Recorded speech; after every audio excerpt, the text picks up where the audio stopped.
Mi nombre es Esperanza Castillo y durante los últimos 18 años he mantenido un equilibrio precario entre dos mundos completamente diferentes.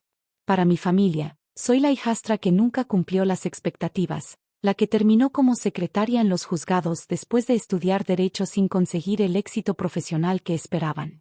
La realidad es que soy magistrada de la primera sala de la Suprema Corte de Justicia de la Nación, la mujer más joven en la historia del país en alcanzar este cargo, y la autora de la sentencia constitucional más importante de la última década.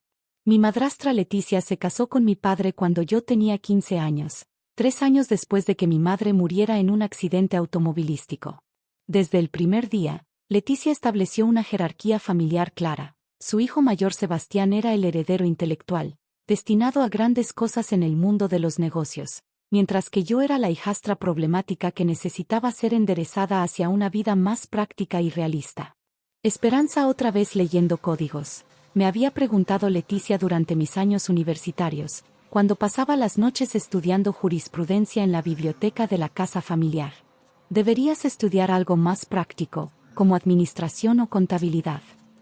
Sebastián, 3 años menor que yo pero infinitamente más favorecido en la dinámica familiar, había apoyado siempre las sugerencias de su madre.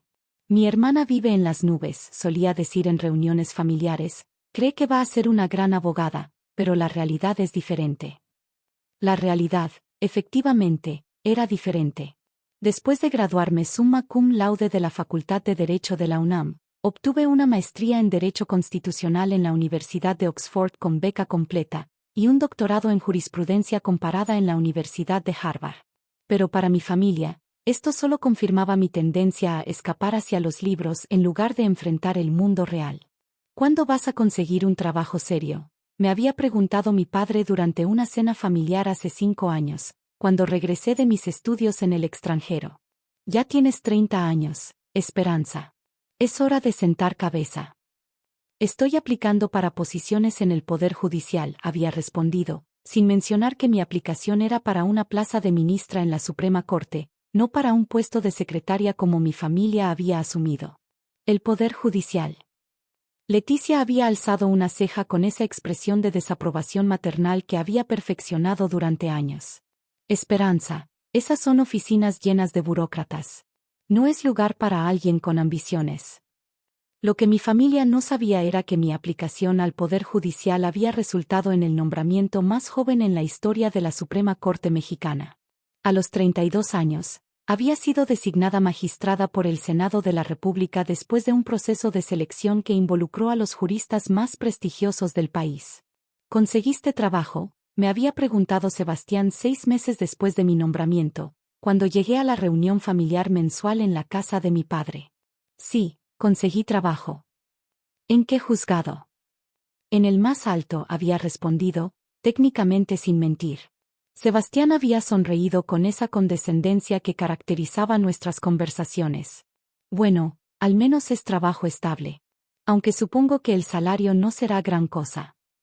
El salario de una magistrada de la Suprema Corte era, efectivamente, modesto comparado con lo que ganaban los grandes abogados corporativos. Pero el poder, la influencia, y la responsabilidad de interpretar la Constitución mexicana eran aspectos que las cifras nunca podrían reflejar. ¿Trabajar en juzgados no es un poco deprimente?, había preguntado Leticia durante esa misma cena. Todo el día rodeada de criminales y problemas legales.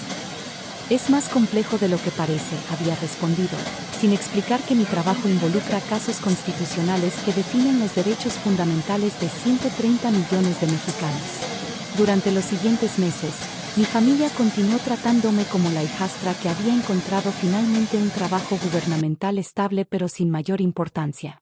Sebastián, mientras tanto, había ascendido a director de ventas en una empresa multinacional de productos farmacéuticos, un logro que Leticia no se cansaba de presumir en cada oportunidad. ¿Sabes cuánto ganó Sebastián este año?, me había preguntado Leticia la semana pasada mientras preparábamos la cena para celebrar el cumpleaños número 55 de mi padre. Más de 1 millón de pesos. Sin contar bonos y comisiones. Es impresionante, había respondido mientras cortaba verduras para la ensalada, Sin mencionar que esa misma semana había escrito el voto mayoritario en una sentencia que protegía los derechos laborales de más de 2 millones de trabajadores mexicanos. Trabajar en juzgados es de gente sin ambiciones, había declarado Leticia esa noche a los invitados, dirigiendo su comentario hacia mí con esa precisión quirúrgica que había desarrollado para humillarme públicamente. Las secretarias nunca llegan lejos en la vida. La reunión de cumpleaños de mi padre estaba en pleno apogeo cuando llegó el momento que cambiaría todo para siempre. La casa familiar, una construcción colonial en Coyoacán que mi padre había comprado durante sus años exitosos como ingeniero civil, estaba llena de invitados, colegas de trabajo de Sebastián, vecinos, amigos de la familia, y algunos parientes lejanos que aparecían religiosamente en celebraciones importantes. ¿Secretario?, había preguntado a la esposa de un colega de Sebastián cuando Leticia me presentó como la Esperanza, que trabaja archivando documentos en los juzgados. Sí, había confirmado Leticia con esa sonrisa de falsa compasión que reservaba para mis fracasos públicos. Estudió Derecho, pero ya sabes cómo es el mercado laboral. Al final terminó en una oficina gubernamental. Los invitados habían asentido con comprensión, mirándome con esa mezcla de lástima y respeto educado que se reserva para los parientes menos exitosos en reuniones familiares. Yo había mantenido mi sonrisa diplomática, bebiendo mi agua mineral mientras escuchaba cómo mi familia construía la narrativa de mi mediocridad profesional. Al menos tiene seguridad laboral, me había preguntado el vecino de al lado, un contador jubilado que siempre había mostrado interés genuino en mi carrera. Bastante, había respondido, sin explicar que la Constitución mexicana garantiza mi cargo hasta los 70 años, salvo renuncia voluntaria o proceso de impeachment por el Congreso de la Unión. Es lo bueno del gobierno, había añadido Sebastián con esa autoridad de hermano mayor que había conservado a pesar de ser 3 años menor. No paga mucho, pero es trabajo seguro. Esperanza nunca tendrá que preocuparse por desempleo. La conversación había continuado siguiendo estos patrones familiares durante la primera hora de la fiesta. Sebastián presumía sus ventas trimestrales, Leticia coordinaba las felicitaciones para mi padre, y yo permanecía en mi papel asignado como la hijastra que había encontrado estabilidad económica modesta después de años de estudios excesivos. ¿Sabes cuál es el problema de los abogados?, había declarado el esposo de una prima lejana, claramente animado por algunas cervezas. Que estudian demasiado y ganan demasiado poco. Excepto los que trabajan para empresas grandes. Exacto, había secundado Sebastián. Mi hermana podría estar ganando 3 veces más en una firma privada, pero eligió la comodidad del sector público. La ironía de la situación era casi perfecta. Mi comodidad del sector público incluía decisiones que afectaban leyes laborales que regulaban precisamente las empresas donde trabajaban la mayoría de los invitados presentes. ¿Nunca has considerado cambiar de trabajo?, me había preguntado una amiga de Leticia, claramente intentando ser útil. Con tu educación, seguramente podrías conseguir algo mejor. Estoy contenta donde estoy, había respondido, sin explicar que mi posición actual era el objetivo más alto al que cualquier jurista mexicano podría aspirar. El punto de inflexión llegó exactamente a las 8:15 de la noche, cuando el timbre de la casa interrumpió las conversaciones de la sala principal. Mi padre se levantó para atender, pero antes de que pudiera alcanzar la puerta, el sonido se repitió con una insistencia que sugería urgencia oficial. ¿Esperamos a alguien más?, había preguntado Leticia, consultando la lista mental de invitados que había organizado meticulosamente. Cuando mi padre abrió la puerta, el silencio se extendió gradualmente por toda la casa. Las conversaciones se interrumpieron, las risas se desvanecieron, y una atmósfera de expectativa llenó el aire como incienso en catedral. El presidente de la Suprema Corte de Justicia, licenciado Arturo Saldívar, entró acompañado por su equipo de seguridad y 2 secretarios de acuerdos. Su presencia era imponente, traje negro impecable, porque distinguido que solo viene con décadas de experiencia en las más altas esferas del Poder Judicial, y esa autoridad natural que caracteriza a quienes han dedicado su vida al servicio de la justicia. Disculpen la interrupción, había dicho el presidente con voz clara y profesional que llevó cada palabra hasta el último rincón de la casa. Busco a la magistrada Esperanza Castillo. El silencio que siguió fue tan completo que se podía escuchar el tic-tac del reloj colonial en el comedor. Sebastián había dejado su copa de vino suspendida a medio camino hacia sus labios, Leticia había parpadeado repetidamente como si estuviera viendo una aparición, y los invitados miraban alternadamente entre el presidente de la corte y hacia mí. ¿Dónde está su señoría la magistrada que escribió la sentencia más importante del año? Había preguntado el presidente, escaneando la sala llena de rostros confundidos.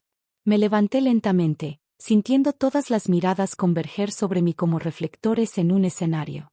Caminé hacia mi cuarto, donde guardaba mi toga judicial en un armario especial que mi familia había visto durante años sin nunca preguntarse por qué una secretaria de juzgado necesitaba tal vestimenta.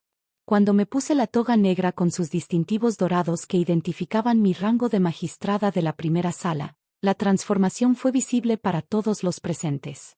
Ya no era la hijastra fracasada que trabajaba archivando documentos, sino una de las 9 personas más poderosas del sistema judicial mexicano.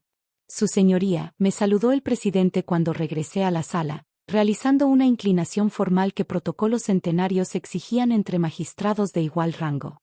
Lamento interrumpir su celebración familiar, pero tenemos una emergencia constitucional que requiere su análisis inmediato.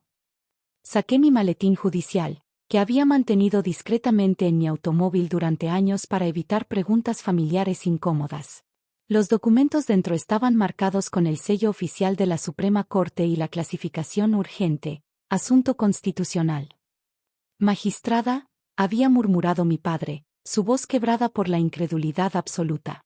Desde hace 5 años, papá, había respondido mientras revisaba los documentos que el presidente me entregaba. Cuando regresé de Harvard. Leticia se había dejado caer en el sofá colonial de la sala, su rostro pálido como papel antiguo. ¿Su señoría? ¿Tú eres magistrada de la Suprema Corte? De la primera sala, había confirmado el presidente antes de que yo pudiera responder.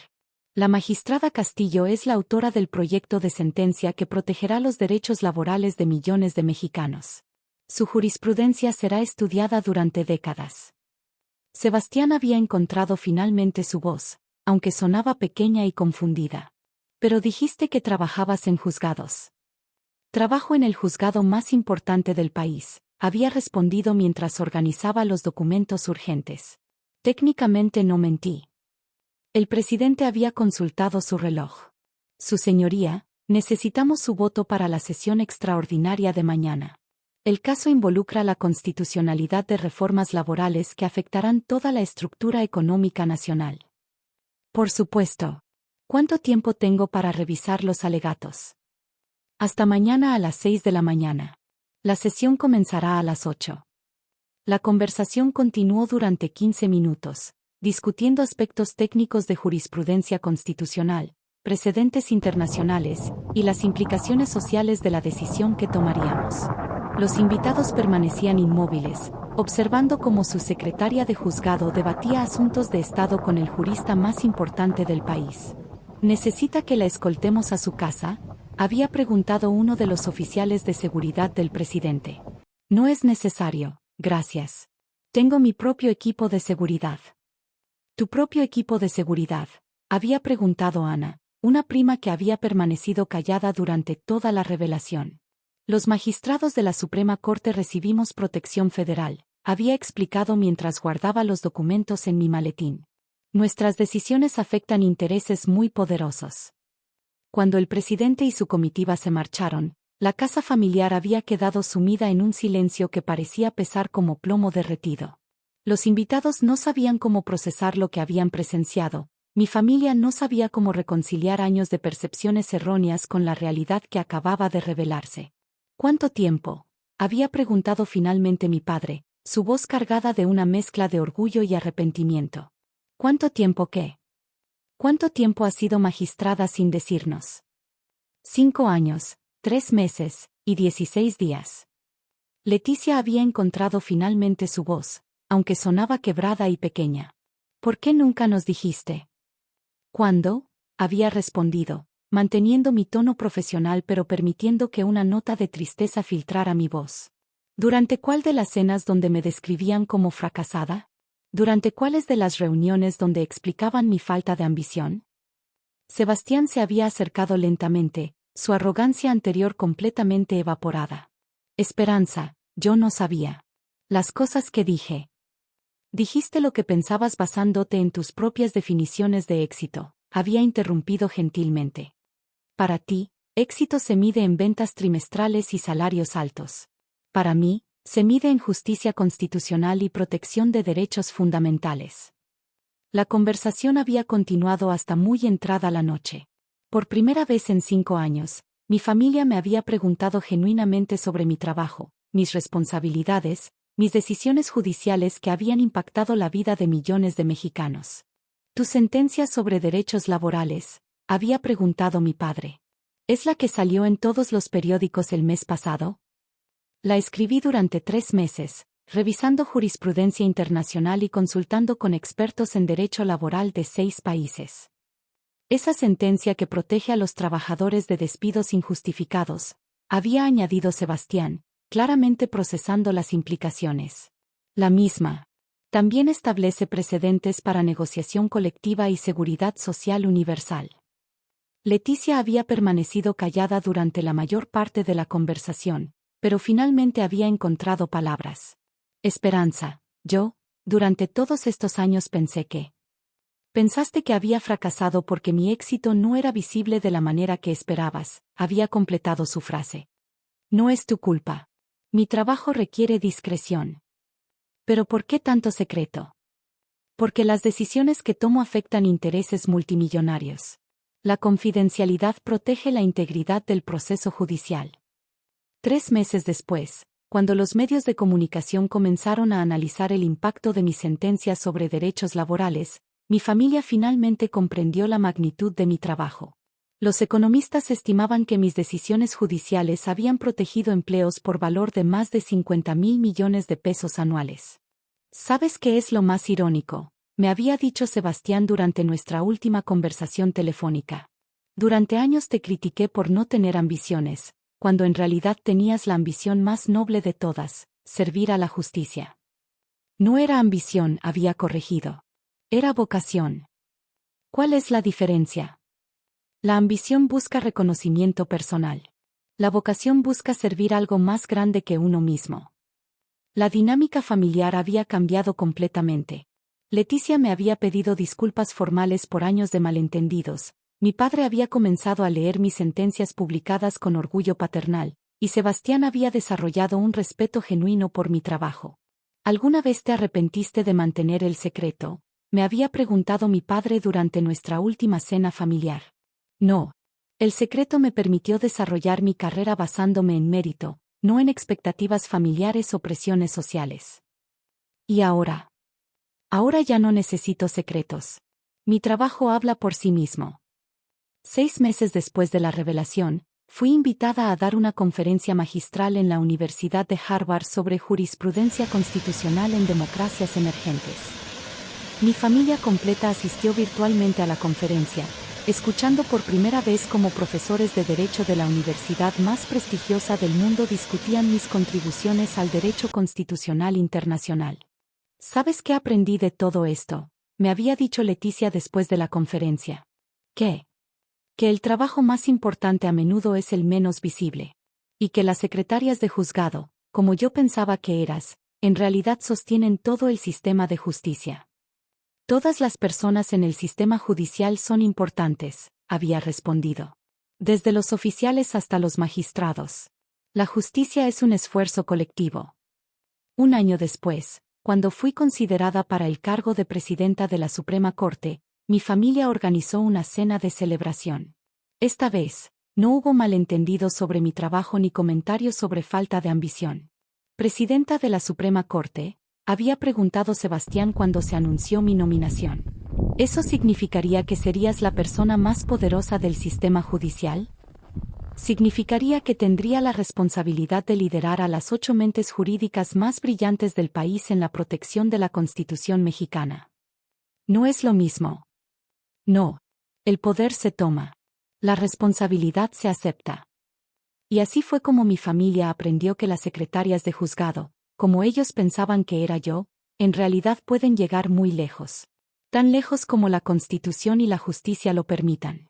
Porque al final, el éxito no se mide en ventas trimestrales o salarios altos, sino en la capacidad de servir algo más grande que nosotros mismos. Y no hay servicio más grande que proteger los derechos y libertades de 130 millones de mexicanos.